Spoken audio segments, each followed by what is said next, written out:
Ihr seid ganz schön schnell, Digga. Aber eins muss ich euch auch mal als Lob aussprechen, ihr seid ein cooler Livestream-Chat. Ich mag das gerne, Digga. Meine Zuschauer sind zum Teil zu, ich will jetzt nicht sagen zu doof, das wäre eine Beleidigung, aber bei mir kriegt es nicht jeder auf die Kette.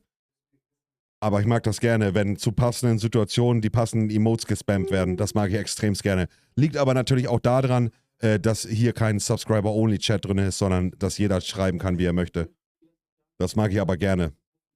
Ihr seid wie der Papa Platte-Chat, bloß besser.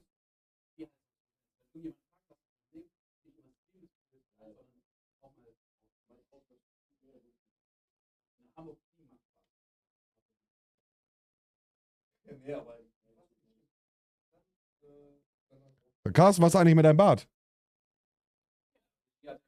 Haben die wirklich keine Abstimmung gemacht? Oder ich sag dir auch, es wird schlimmer. Ich würde es wahrscheinlich eigentlich nur für